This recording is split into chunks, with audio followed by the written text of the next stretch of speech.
다 같이 하나님의 말씀 야고보서 1장 26절, 27절 함께 봉독하겠습니다. 유아실 모니터 켜주세요. 야고보서 1장 26절, 27절의 말씀 우리 다 같이 한 목소리로 봉독하시겠습니다. 누구든지 스스로 경건하다 생각하며 자기 혀를 제갈 물리지 아니하고 자기 마음을 속이면 이 사람의 경건은 헛것이라. 하나님 아버지 앞에서 정결하고 더러움이 없는 경건은 곧 고아와 과부를 그 환난 중에 돌보고 또 자기를 지켜 새 속에 물들지 아니하는 그것이니라. 아멘. 2000년 전에 예수님께서 다음과 같은 이야기를 하셨습니다. 어떤 바리새인이 성전에 들어가서 하나님 앞에 기도를 드렸다. 그 바리새인이 어떤 기도를 드렸는가 하면, 하나님, 나는 불의를 행하지 않고 의롭게 살아가고 있습니다. 하나님, 저는 일주일에 2번씩 금식하면서 하나님 앞에 기도하고 있습니다. 하나님, 저는 11조 생활도 열심히 하고 있습니다. 그러한 기도를 바리새인이 하나님 앞에 드렸다는 거예요. 일주일에 2번 금식하는 게 쉬운 일입니까? 한 끼만 안 먹어도 배가 고픈데 대단한 것 아니에요? 그리고 의롭고 바르게 살아간다는 것이 쉬운 일입니까? 참 힘들고 어려운 일이죠. 11조 생활한다는 것이 쉬운 일입니까? 결코 쉬운 일이 아니죠. 이러한 바리새인과 같은 사람을 믿음이 좋은 사람이다, 신앙생활을 열심히 하는 사람이다, 그렇게 2000년이 지난 지금까지 우리들은 생각을 하고 있습니다. 주일날 하나님 앞에 나가서 열심히 주일 성수하는 성도, 또 새벽 예배 열심히 나가서 기도하는 성도, 11조 생활 열심히 하는 성도, 시간을 내어서 열심히 교회 봉사를 하는 성도, 그러한 성도를 믿음이 좋은 성도, 훌륭한 신앙인, 아주 열심히 있는 헌신적인 성도, 그렇게 우리는 지금도 생각을 하고 있죠.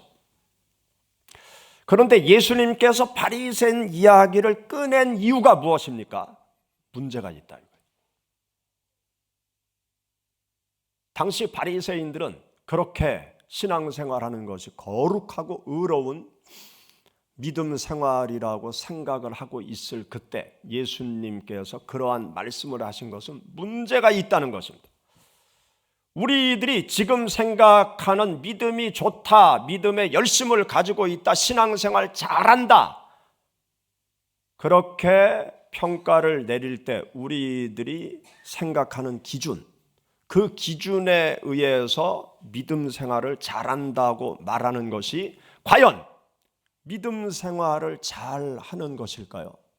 그것이 경건한 신앙인의 모습일까요?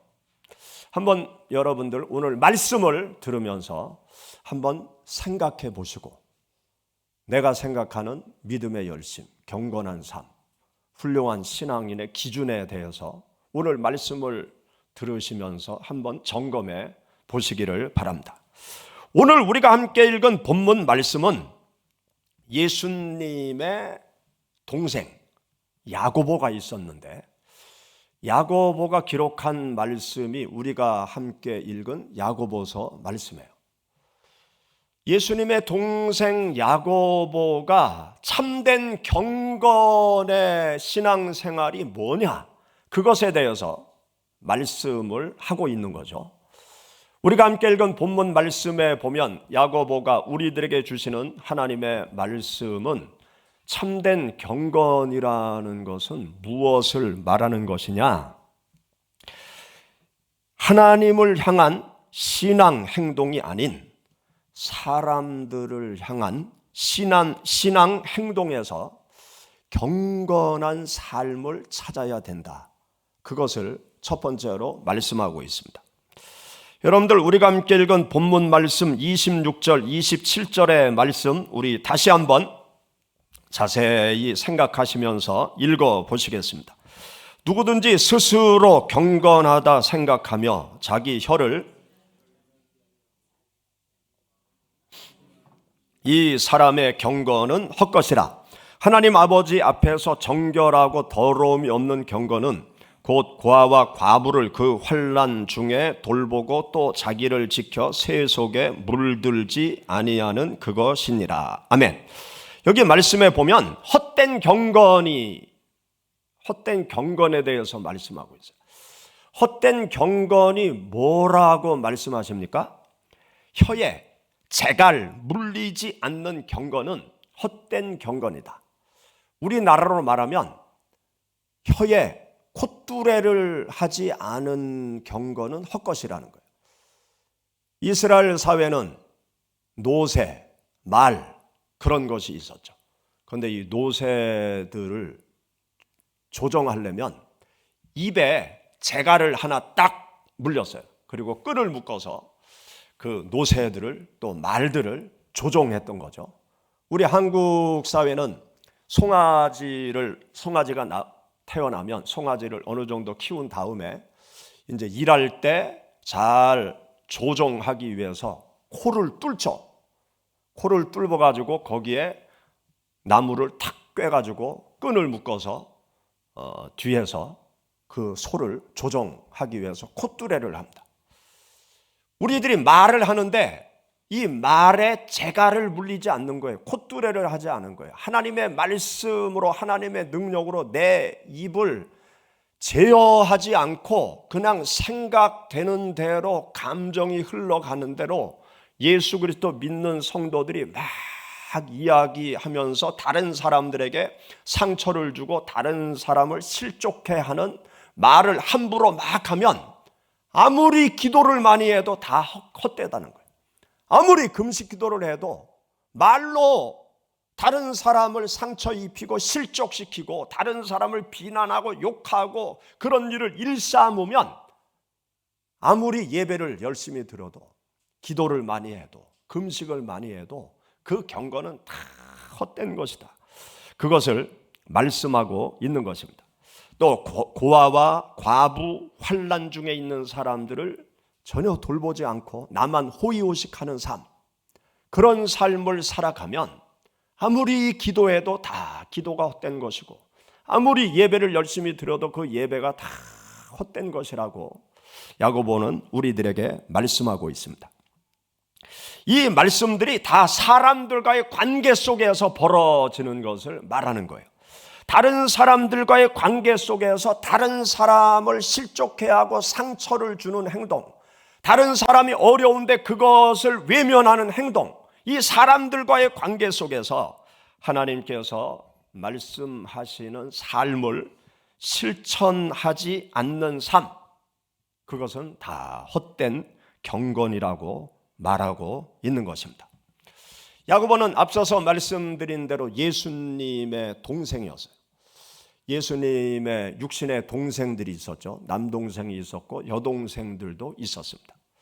그런데 야고보가 예수님이 부활하신 이후 예수님이 하나님이시라는 것을 깨닫게 돼요. 그런 후에 예수 그리스도와 함께 살아온 지난 시간들을 가만히 되새겨 보는 거죠. 그러면서 예수 그리스도의 삶을 되새겨 보면서 야고보서 말씀을 기록한 거예요. 그런데 예수님의 동생 야고보가 육신의 형이었던 예수님이 하나님이시라는 것을 깨닫고 나서 육신의 형으로 생각할 때부터 형을 관찰해 보니까 형은 말한 대로 행동하는 분이었어요. 그리고 절대로 행동보다 말만 앞세우는 그런 분이 아니었음을 알게 된 것입니다. 그리고 말로 다른 사람을 실족해 한 적이 한 번도 없었던 거예요. 그러한 모든 예수 그리스도의 삶을 다 알고 있었던 동생 야고보가 참된 경건은 뭐냐? 예수님처럼 살아가는 거다. 예수님처럼 삶을 실천해 가는 것이 바로 참된 경건한 삶이다. 그것을 많은 지역에 흩어져 있는 예수 그리스도 믿는 성도들에게 널리 알리기 위해서 이 야고보서 말씀을 기록한 것입니다. 우리 예수 그리스도를 믿는 성도들이 믿음의 길을 걸어갈 때, 그러면 우리가 하나님 앞에 나와서 주일 성수하고 새벽 기도하고 금식하고 또 열심히 헌신 봉사하고 또 11조 생활하고 이러한 것은 그러면 무엇이냐? 우리들이 경건한 신앙의 삶이라고 말할 때 이런 것이 경건한 신앙의 길이 아니면 그럼 이런 요소는 뭐냐?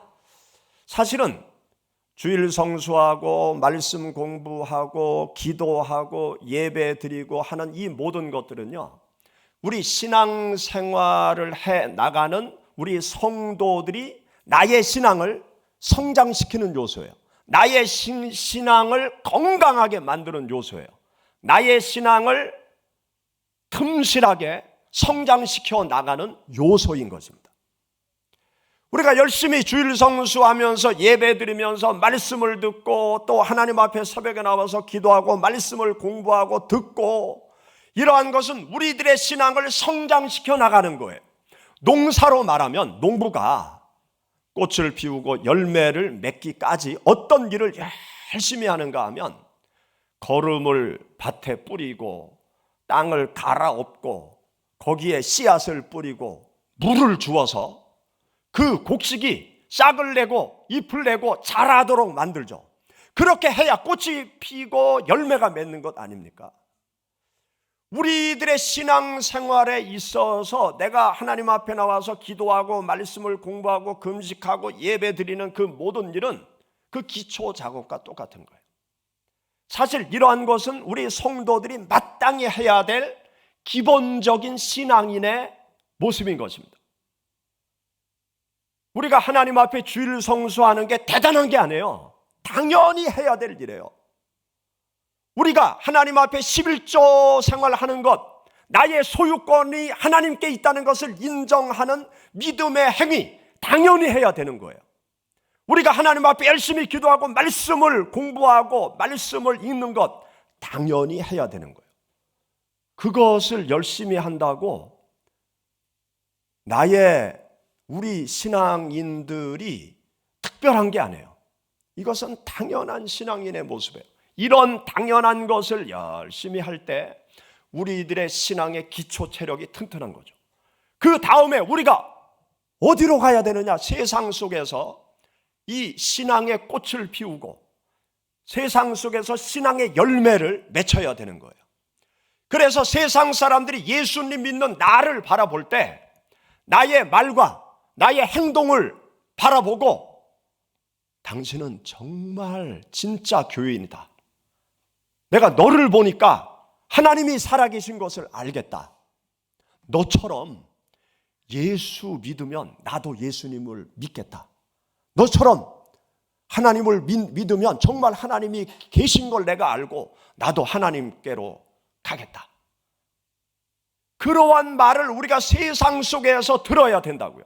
세상 사람들이 나를 향해서 참 경건한 신앙생활을 하는구나. 거룩한 신앙인이다. 그렇게 나의 신앙생활의 모습을 보고 세상 사람들로부터 경건하다고 거룩하다라고 평가를 받아야 되는 것입니다.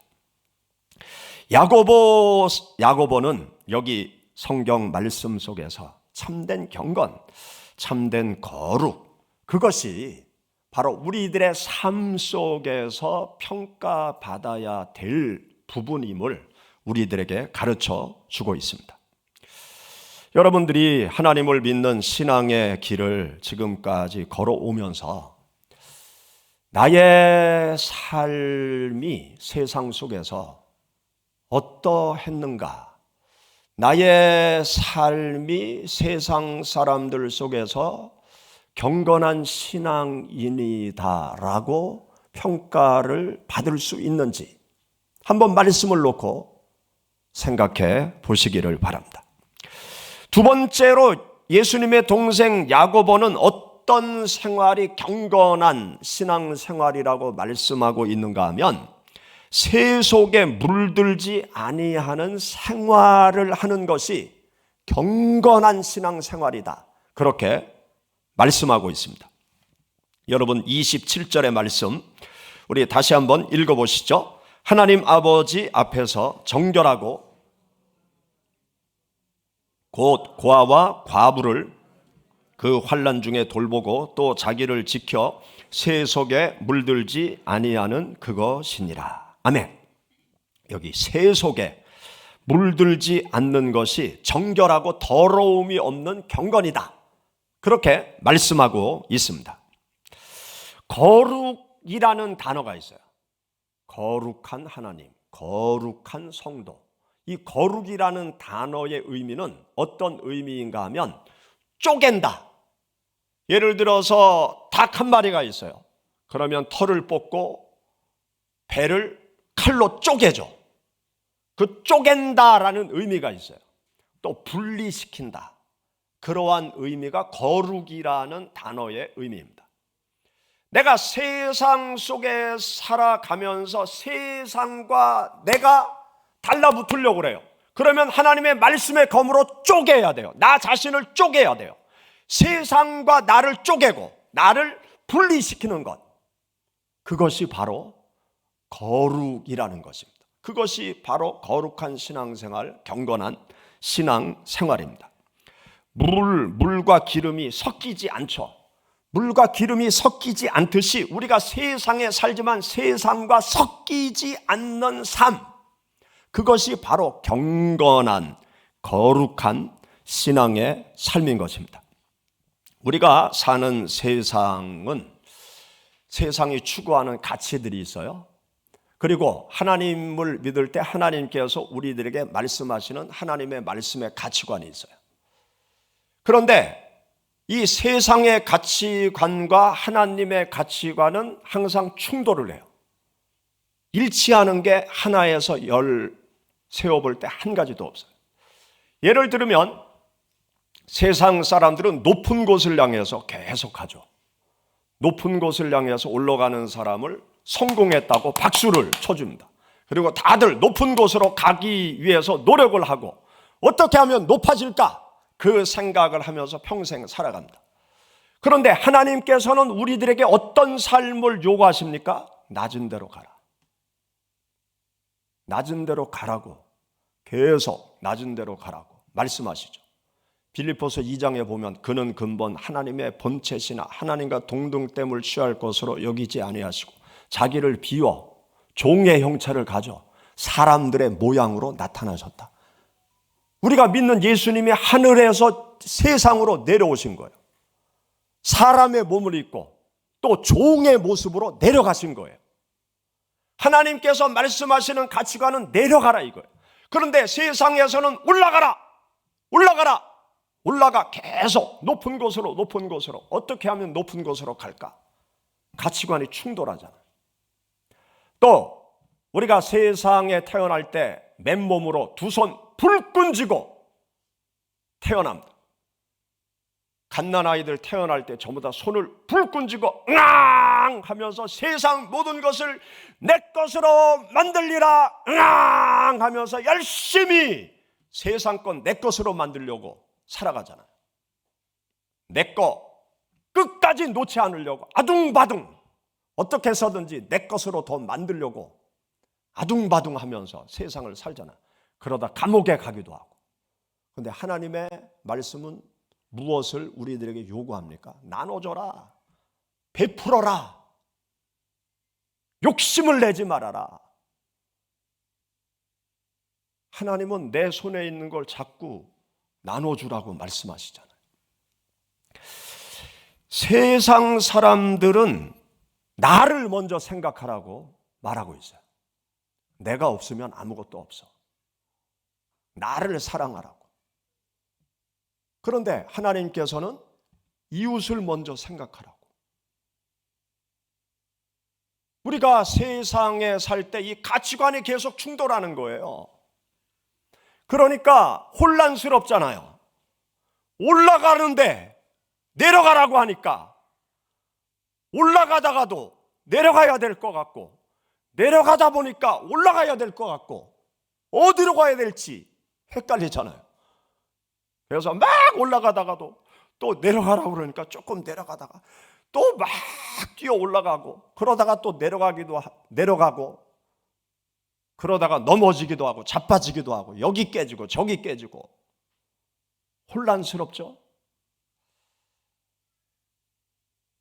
완전히 나를 세상과 분리시키지 않으면요, 평생 비빔밥이 돼서 살아가는 거예요. 비빔밥이 돼서. 음식으로 말하면 단품 메뉴여야 되는데 5만 가지 다 섞어가지고 그냥 짬뽕으로 만들어서 그냥 세상을 살아가는 거죠. 예수님 믿는 사람인지 안 믿는 사람인지, 어떤 때는 믿는 것 같고 어떤 때는 안 믿는 것 같고, 어떤 때는 사기꾼 같고 어떤 때는 선한 사람 같고, 헷갈리잖아요. 예수 믿는 사람들이 세상에서 얼마나 세상 사람을 혼란스럽게 하는지 몰라요. 제가 목사지만 목사라고 말하고 하는데 사기꾼 목사도 있고, 장로라고 말을 하는데 사기꾼 장로도 있고, 집사라고 말을 하는데 사기꾼 집사도 있고, 헷갈리잖아요. 세상 사람들도 헷갈려요.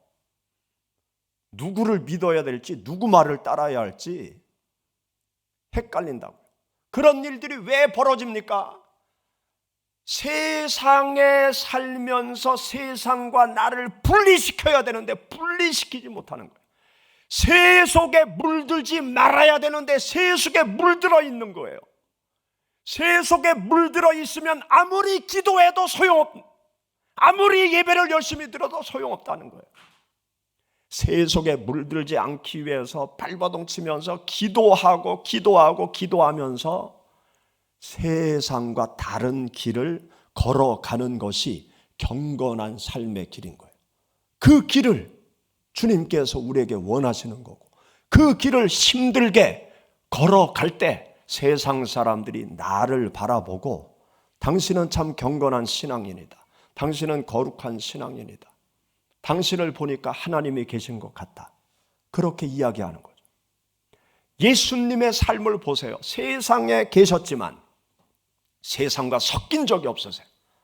당신을 세상과 분리시키고 세상 가치관을 향해서 하나님의 말씀을 선포하면서 결국 죽음의 길로 걸어가신 분이 예수 그리스도십니다.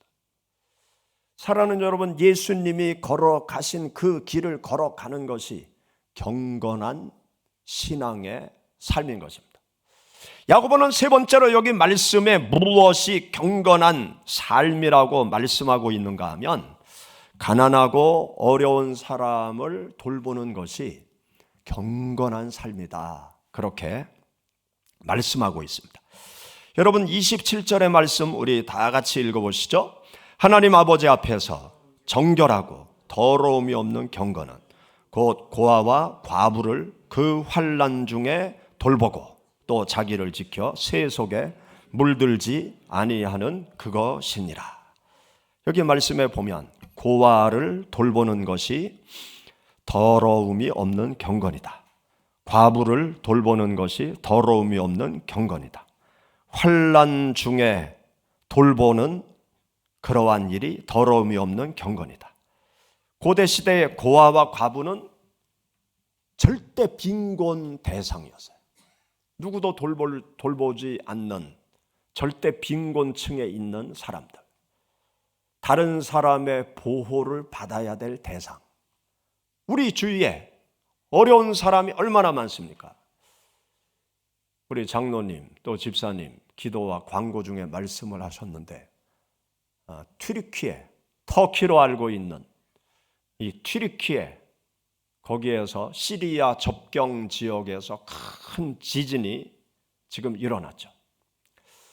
이렇게 대재앙 속에 어려움 당한 그 국민들을 돕는 것, 그것이 경건한 신앙의 삶인 것입니다. 교회 카톡방을 통해서 구제 헌금 광고를 드릴 거예요. 그 터키에 우리 교회에서 후원하는 선교사님이 두 분 계신데, 문승호 선교사님, 박종민 선교사님이 계신데, 그 문승호 선교사님이 계신 그 지역에서 아주 큰 지진이 일어난 거예요. 선교사님이 거주하는 그 지역에도 지진이 많이 강타해서 집들이 무너지기도 하고, 선교사님 머무는 집이 막 그 건물이 흔들려서 고층에 있는 사람들이 선교사님이 아래층에 있으니까 그 집으로 다 피신해서 생활을 같이 하고 있다고 그러더라고요. 그리고 그 지진이 강타한 그 지역에 여러 가지 구호 활동을 지금 열심히 하고 있다는 그 연락을 받았습니다. 그래서 여러분들이 구제 헌금하면 선교사님을 통해서 실제적으로 어려움 당하는 분들을 도울 수 있을 것 같습니다. 사실 우리나라가 지금 세계 경제 그 무역 규모로 볼 때 10위 안에 드는 경제 강국이 됐거든요. 그런데 우리나라가 일제 시대를 지나고 6.25 전쟁 끝난 직후 1953년, 그때 우리나라는 전 세계 최빈국 중에 하나였어요. 1년 개인 국민소득이 100달러도 안 됐대요. 100달러면 한 12만 원 정도 되는 것 아니에요? 그런데 1년 동안 12만 원 벌기도 힘들었던 거예요. 일거리도 없고. 그래서 어르신들 세대들은 배를 굶으면서 열심히 일을 하고, 배를 굶으면서 자식들 열심히 교육시켜서 지금의 대한민국이 됐죠. 그런데 우리나라가 6.25 전쟁 직후에 어려울 때 외국의 많은 나라들이 한국의 경제 원조를 해줬어요. 또 외국에서 한국의 많은 선교사님들이, 전 세계 선교사님들이 한국에 많이 들어와 있었거든요. 그래서 선교사님들을 파송한 교회들이 또 많은 구제헌금을 해서 빵도 나누어 주고 우유도 나누어 주고, 그래서 제가 어릴 때 초등학교 때 학교에서 점심 때 빵을 나눠줬어요. 빵 하나가 점심이었어요. 또 우유도 이렇게 나눠주고, 우유, 분유 이렇게 그 깍두기처럼 돼 있는 고체 우유 같은 거, 그런 것도 배급받아서 먹고 그러면서 성장을 했죠. 그리고 터키 같은 경우는 6.25 전쟁 때 많은 젊은이들이 한국 땅에 와서, 듣도 보지도 못한 한국 땅에 와서 자유를 수호하기 위해서 터키 청년들이 많이 이 땅에서 피를 흘렸습니다. 그래서 우리가 튀르키예는 정말 빚진 나라예요. 그런 빚을 이러한 때 우리들이 갚아야 되는 거죠. 우리들이 작은 정성을 어려움 당하는 사람들에게 돕는 일은 예수님께 행하는 헌신입니다. 성경 말씀 마태복음 25장 말씀에 보면 예수님께서 직접 말씀하셨어요. 작은 소자에게 한 것이 내게 한 것이다. 여러분, 마태복음 25장 말씀 한번 찾아보시죠.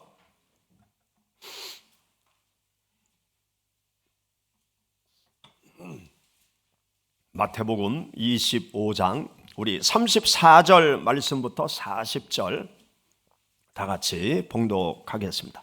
그때 임금이 그 오른편에 있는 자들에게 이르시되, 내 아버지께 복받을 자들이여, 나와 창세로부터 너희를 위하여 예비된 나라를 상속받으라. 내가 줄일 때 너희가 먹을 것을 주었고, 목마를 때 마시게 하였고, 나그네 되었을 때 영접하였고, 헐벗었을 때에 옷을 입혔고, 병들었을 때에 돌보았고, 옥에 갇혔을 때에 와서 보았느니라. 이에 의인들이 대답하여 이르되, 주여, 우리가 어느 때에 주께서 줄이신 것을 보고 음식을 대접하였으며 목마르신 것을 보고 마시게 하였나이까? 되신 것을 보고 영접하였으며 헐벗으신 것을 보고 옷 입혔나이까? 어느 때 병드신 것이나 옥에 갇히신 것을 보고 가서 배웠나이까 하리니, 임금이 대답하여 이르시되 내가 진실로 너희에게 이르노니 너희가 여기 내 형제 중에 지극히 작은 자 하나에게 한 것이 곧 내게 한 것이니라 하시고. 아멘. 우리들의 작은 정성이 어려운 사람들에게 전달되어질 때 바로 예수님께 행하는 일이라고 주님께서 말씀하셨습니다. 예수님의 동생 야고보는 예수님처럼 살아가는 것이 참된 경건이라고 말씀하고 있습니다. 우리가 예수님처럼 말하고 예수님처럼 어려운 사람을 돕고 예수님처럼 세상과 타협하지 않는 삶이 참된 경건임을 아시고 예수님께서 걸어가신 그 길을 걸어가시는 여러분들이 되시기를 주의 이름으로 축원합니다. 같이 기도하겠습니다.